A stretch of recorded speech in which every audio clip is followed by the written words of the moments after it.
So, We are starting with the session. so to continue with the previous domain, that is shock. So in the last class, we had gone over the theory basically and just practiced 5 MCQs. So to begin, this class will mostly be fully interactive. So I have around 25 MCQs, which to be honest are very straightforward. So I would like you guys to answer the MCQs. Which I'm sure all of you would be able to answer quite easily. And then I have some follow up questions also, which we can discuss. By and large, these MCQs and the follow up questions should cover majority of the aspects in this domain. So just to quickly revise whatever we had gone through in the previous class and just the very important core concepts which you must remember. So we spoke about the definition of shock, right? It is an acute circulatory failure. The hallmark being that it is causing an inadequate tissue oxygen delivery or utilization. The mismatch between how much oxygen the tissue needs and how much oxygen we are delivering. And ultimately, it is resulting in a cellular dysoxia and organ failure, right? So we spoke about hypotension versus shock. Hypotension is common in shock, but it's not mandatory. We can have shock where the BP is maintained in the early stages, right? So we spoke about the difference between a hypotension and a shock, right? And the hallmark of shock being an end organ hypoperfusion, which can manifest as confusion, oliguria, prolongation of the capillary refill, mottling, metabolic acidosis, and elevation in the lactates. Okay. So the physiological aspects, some formula which are very, very important, paramount in understanding the concept of shock. So cardiac output is dependent on heart rate and stroke volume, and decrease in either can cause a decrease in the cardiac output, right? While the mean arterial pressure is dependent on two variables, one being the cardiac output, the other being the systemic vascular resistance. And another important concept that we spoke about was the oxygen delivery, how it was again dependent on two determinants, the cardiac output and the arterial oxygen content. So these three formula are very, very important in understanding the pathophysiology of shock. So we spoke about the different dominant patterns of shock, right? How you differentiate these patterns. So like a hypovolemic shock, which has a low preload, a cardiogenic shock, which is essentially because of a pump failure, an obstructive shock, where there is either an impairment in the filling or an impairment in the ejection of blood from the heart. Distributive shock, where there is a peripheral vasodilation or a maldistribution, and how often there might be mixed patterns of shock in the ICU and how you pick these up, right? We spoke about the importance of raised lactate, how it is not always synonymous with sepsis, and lactate basically implies a sort of hypoperfusion, and how it is important to interpret this lactate with a clinical context. ABCD is very, very important for shock and also looking at the immediately reversible life threatening threats, right? So, to look at things like bleeding, any source of sepsis, life threatening causes like anaphylaxis, spinal injuries, ACS, tamponade, pulmonary embolism, pneumothorax, and dynamic hyperinflation. All of these are life threatening causes of shock to which we have an immediate remedy, right? So they're very important to recognize and pick up. Importance of focus in shock, the different patterns, right? Why it's important to look at the LV and versus the RV, look at reversible etiologies like pericardial tamponade, look at the pattern of the IVC, B lines in the lungs or an absent sliding in the lungs, any free fluid in the abdomen can point towards a hypovolemic shock, and also any kind of DVT can tell us that there's a high possibility of pulmonary embolism. The typical patterns, right? So in hypovolemic shock, you'd have a low CVP, a low cardiac output, and a high SVR. While in cardiogenic shock, all your filling pressures would be high, but your cardiac output would be low, and again your SVR would be high. In obstructive shock, your right-sided pressures would be low, your cardiac output would again be low. While in distributive shock, your peripheral vascular resistance would be low. And in early stages of sepsis, we spoke about how you can have a normal or high cardiac output. CVP alone should not be should not be used to determine whether to give fluids or not. We spoke about the different dynamic tests of evaluating for fluid responsiveness, like the passive leg raise, and how you can combine it with other modalities like stroke volume or cardiac output responsiveness.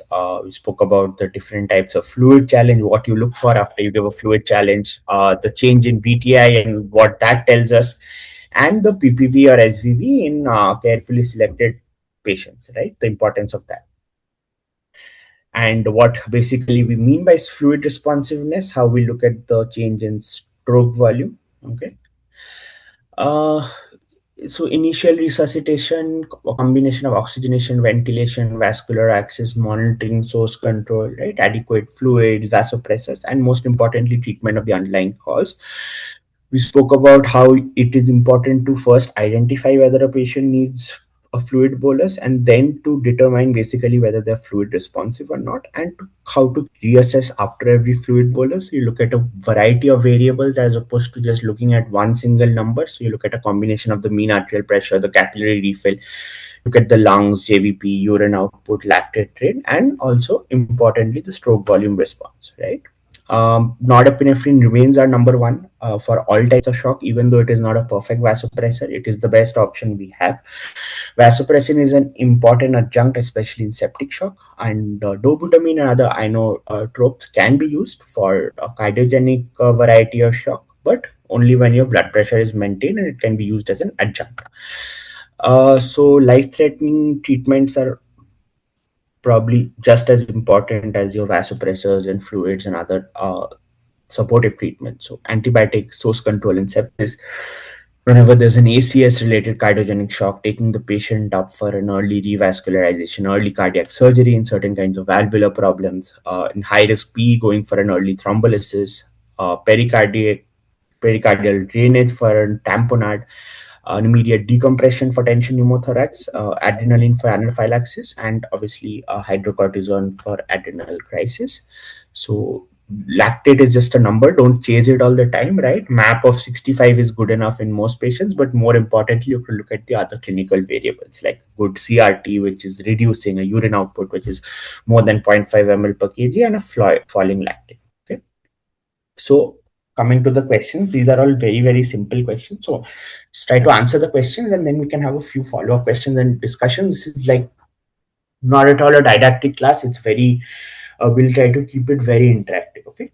So here we have a mechanically ventilated patient with severe asthma who suddenly becomes hypotensive. Okay. So you look at the ventilator and the airway pressures are very high. The peak pressures are more than 50. You are trying to auscultate the chest, but the very low, poor air entry, you're not able to hear anything. And you've done a focus, so the echo is showing a small underfilled left ventricle, right? So in this particular case, which cause should you, uh, what is causing this basically in this patient? Option E, dynamic hyperinflation. Correct, correct. So what would you do in this patient? How would you correct this? Will increase the expiratory time. Hmm. Will decrease the PEEP, especially the auto PEEP, Hmm. Hmm. and decrease the tidal volume also to increase the venous return. Hmm. What else? What else? Any kind of therapies which might help here? Bronchodilators. Bronchodilators, maybe steroids, right? That could help. Steroids. And if this Yes. patient is having an impending cardiac arrest, anything else you can do immediately to save this patient as a Magnesium sulfate. life-threatening? Magnesium sulfate. Magnesium, okay, okay. If the patient, let's say this patient has had a cardiac arrest, anything else you would do? So it's a tired approach for dynamic hyperinflation. All of those things you've told, okay, correct. Like, so increase the expiratory time, reduce the tidal volume, right? Then you try to minimize the autopy. Then you give bronchodilators, other therapies. In the end, if your patient is having an impending cardiac arrest, that you also have to say that I might even have to take the patient off the ventilator, right? That often becomes a life-saving intervention. So take the patient off the ventilator, take them to an AMBO, and just like reduce the respiratory rate to 10 or even less per minute. Okay, so that often really helps. So it's a tired treatment basically. So that's one thing you can't say. Okay, There is a so tension this is obviously pneumothorax. if there is a tension pneumothorax, Yeah, then you mentioned obviously have later to treat it. if the case. Yes, absolutely. If there's a tension pneumothorax, then like you can say I would like to rule out a Yeah, tension pneumothorax. But yeah, like yeah. you said, tension pneumothorax would also be a It's fine. life-threatening complication. Yes, so then you have to just like treat the tension pneumothorax with a needle decompression. So this is obviously a dynamic hyperinflation. Remember, this is also another cause of obstructive shock. Whenever you're asked causes of obstructive shock, we remember pulmonary embolism typically. Then there are other causes also like tamponade, tension pneumothorax. This is one thing we don't typically think of, but this is also an important cause in the ICU. Okay, so whenever you have a severe obstructive lung disease on a positive pressure ventilation, basically what is happening is that there is like air tapping because of inadequate expiratory time, and also the high intrathoracic pressures and reduced venous returns is causing an obstructive shock. So the immediate steps would be, if there's a peri-arrest, you disconnect the ventilator. Like you said, you reduce the respiratory rate, minute ventilation, prolong expiratory time, treat bronchospasm, and very good, exclude the tension pneumothorax. So all of these you have to say like 4 or 5 things that you have to do for treating a dynamic hyperinflation. You can get a case like this in the EDIC exam. They might give you a patient with the typical clinical scenario. They might give you some ventilatory graphics. In a ventilator, you would obviously get a very high peak pressure, and your plateau pressures would also be high. They might show you a graphics where you have like the alarms are being constantly ringing, the peak pressure alarms. Okay, and these clinical findings, so like a silent chest, maybe some early hemodynamic compromise. So you have to answer all of